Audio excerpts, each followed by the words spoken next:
everyone, it's Kelly. Welcome back to my channel. Today's video is going to be a vlog all about this book. This is My Summer Love and Misfortune by Lindsay Wong, and I'm only 34 pages in before I decided I have to make a vlog about me reading this while I'm reading it, because it is just it's so messy. The main character, she's a teenager, and she's vapid. She's self-centered. She's materialistic, and yeah. So, the first chapter is about her being born in the year of the tiger, and her father is really into Chinese zodiacs, and apparently a girl born in the year of the tiger is bad luck, whereas a boy born in the year of the tiger is good luck. And so in the few chapters that I've read, I'm up to chapter 7, page 35. She is bragging about all of the items that she has. Like, her parents just bought a new $50,000 car, and she wrecks it because she's thrown a party with underage drinking, and because she found out her boyfriend was cheating on her with her best friend. And the boyfriend said that she was self-absorbed, self-centered, narcissistic. And then she goes, I don't even know what narcissistic means. It might have been on my SAT vocabulary list that I was supposed to study for, but honestly, I didn't study. Her mom's like the super rich science engineer. So they have all this money, and her parents are in Honolulu during this party, and they left her home alone. And the day after this party, she wrecks the car, and they're like super mad at her. They give her the silent treatment, and then the next day they hand her a stack of mail, which is like from colleges, and they're like so excited to see which colleges she got into. She only applied to the Ivies and the secondary Ivies, and she didn't get into anything. She didn't even get into community college, and mom calls her a loser. And then the last chapter that I read, chapter 6, at the end, she checks her email, and she's got a email from her guidance counselor saying, with the urgent message, like, you need to come in, you need to talk to us. And she thinks, oh, well, I think it's the guidance counselor telling me that I'm valedictorian, that I was voted homecoming or prom queen. And I'm like, you idiot. You just got rejected from every college that you applied to. Do you really think you're going to be made valedictorian? And the email says that she failed all of her classes and that she's not going to be graduating high school.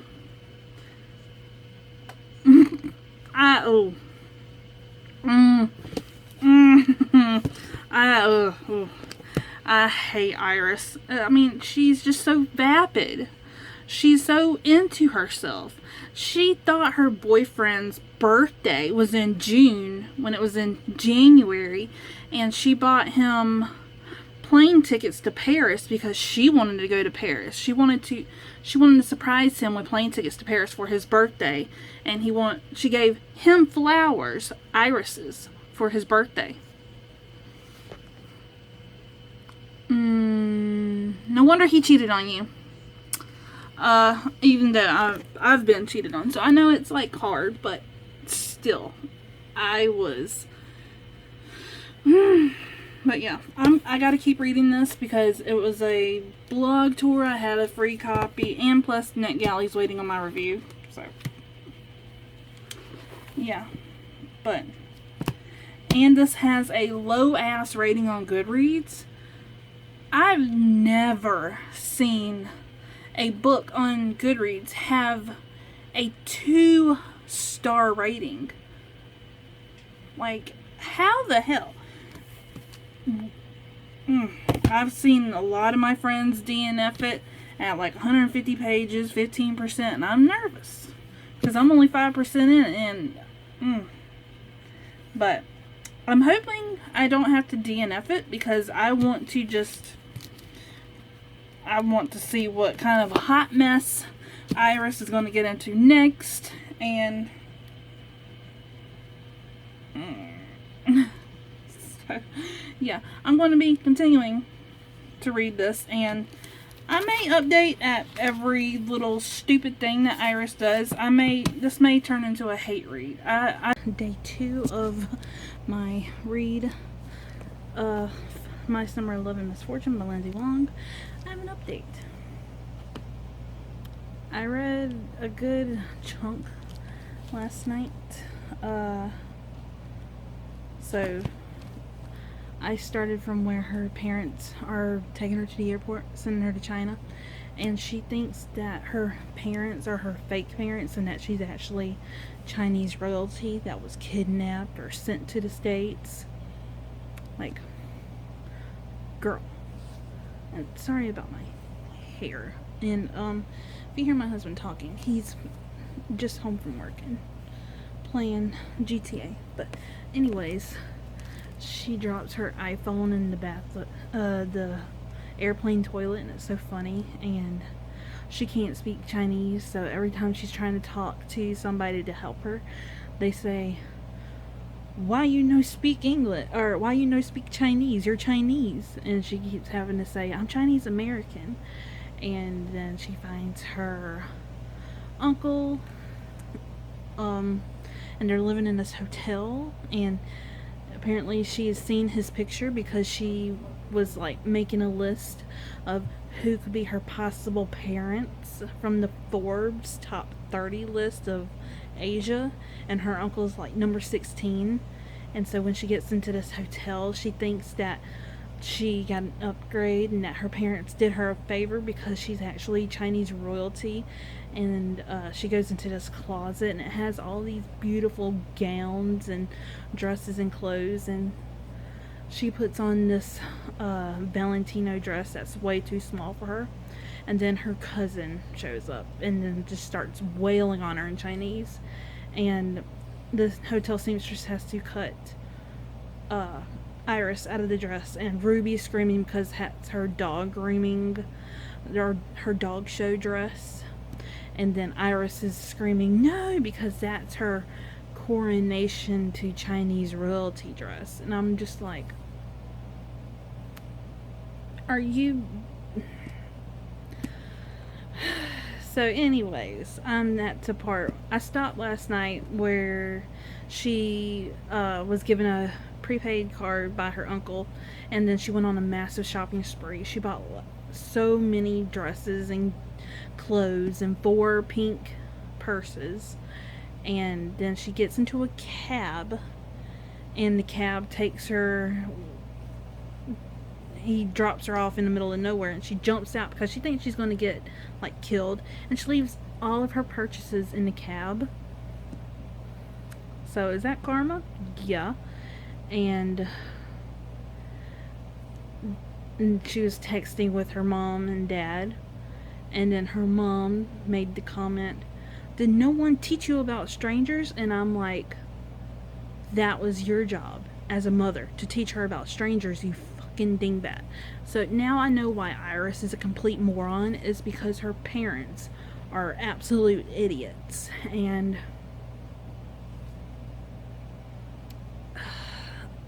I think the author wanted us to feel bad for Iris when she found out all of her belongings were like submerged in the tub full of water and cut up into strips by her cousin, because her cousin is a complete bitch. Yeah. So I was not feeling sorry for her whatsoever. I gave myself a massive headache last night by rolling my eyes. I'm a little annoyed with how often the author brings up the Chinese zodiac. Like, the dad bleats like his goat self, and Iris's stress mustache is her tiger whiskers. And I'm like, okay, you brought it up. It's not that interesting. stop. But yeah, I know that this is Lindsay Wong's debut novel, and it's horrible. I know why it's a 2, but I keep thinking that Iris is supposed to be an unlikable character. And so, is it really that bad? I'm not sure. So that's my update. Next interview, or the next chapter, is a job interview. And I was just cringing the whole time they were at the restaurant, and she was like, "Oh, I can eat with chopsticks," and that she was just making a massive mess. Like, is that symbolism for Americans being messy? I don't know. And the dad not knowing that the uncle was rich, and like, why would you send your daughter to a family member that you have no idea, nothing about, nothing, and just give her $6,000 for the summer and expect her not to spend it all in one day? I mean, you pay her Amex bill, right? I mean, the parents are shitty. So, this is just bad book. Bad, but I'm going to keep reading to see if she gets some redemption, because all of the reviews I read, it was on Goodreads, they were all DNFs, and I want to know what happens at the end. If I get really, really fucking annoyed with this character, then I will probably start hate reading it. This is not hate reading, by the way, because I am actually interested in the cringe and not feeling sorry for her, but just laughing, saying karma. I mean, I know, like, most immigrant stories that are fiction, you see that they teach their children their culture and their heritage, even if they're in America, and they speak the language. Iris only knows her Chinese name, and she doesn't know any Chinese at all.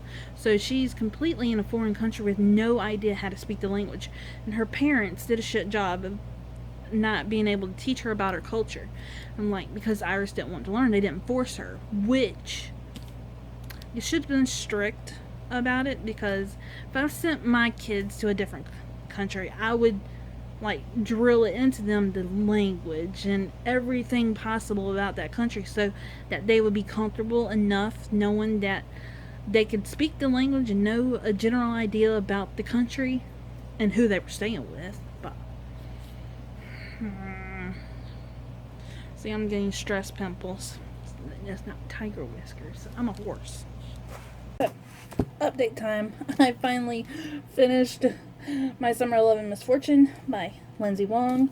It is Monday. I didn't update during the weekend, mainly because my husband was home. It was storming. I wanted to spend time with my kids. My oldest came back from the beach yesterday, and yeah, so, but I did read, and I rolled my eyes, gave myself headaches, and ended up giving this a 2 out of 5.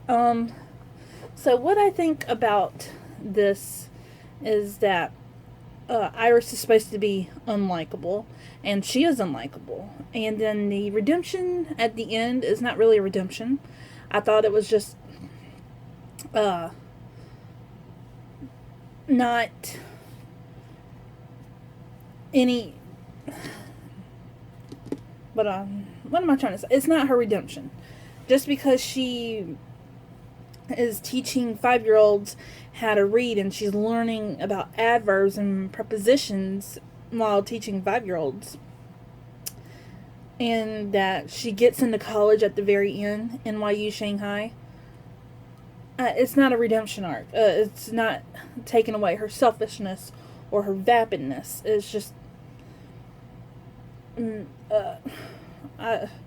this book had me all kinds of twisted. Sorry, I'm looking at my computer. I'm working. But, yeah, And I didn't feel bad for her at all when she got cheated on by Peter, or kept getting her nose rubbed in her best friend Peter's new relationship. The guy that she falls for and has sex with, how he lied to her. Didn't feel bad because she wants this, like, person that'll never lie to her and just be loyal to her and give her everything she wants. There's nobody out there like that. You will get lied to regardless. Nobody is there. People, everybody lies. And if people don't lie, then there's something wrong with them. You will always get hurt in relationships. You will never not be hurt. So it's just, she didn't learn anything. And that just makes me angry, because this was just a full book of a teenager with a materialistic mindset. And then the migrant workers protesting the building of a new hotel. I really liked that it brought some reality to this already fucked up story. But the sad part is the protest was not her redemption. So I ended up giving this a 2. I thought about giving it a 3 because I did keep reading to find out what would happen during the protest and during this fundraiser, but her attitude during the whole thing, and a millionairess, and just and yeah, so not the best, but I have a feeling that Lindsay Wong will grow as an author with all of the criticisms that this book has received. I mean, it's 2 stars on Goodreads. And yeah. And another thing that made me so freaking irritated at Iris was that she pretended to be pregnant to see this fortune teller. And as the fortune teller is telling her that her baby is going to be a rooster, and that she's like, oh, yeah, if I had half of the fortune-telling talent that Madame Zing has, I would be a millionairess tomorrow. And I'm like, she's a con artist. She says your baby is going to be a rooster and you're not pregnant. Like,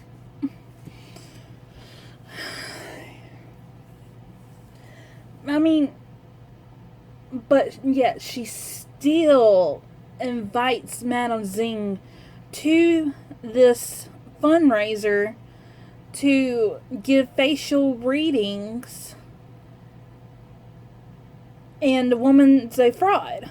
I mean, like, your little IQ of 5 can't comprehend that she's a con artist and that she's lying to get people's money.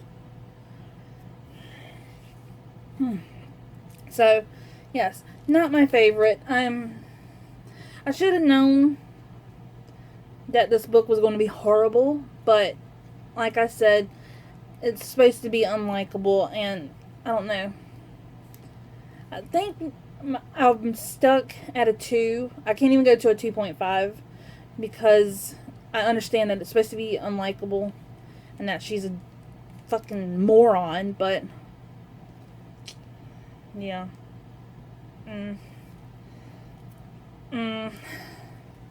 That is it for this book vlog. I hope you enjoyed.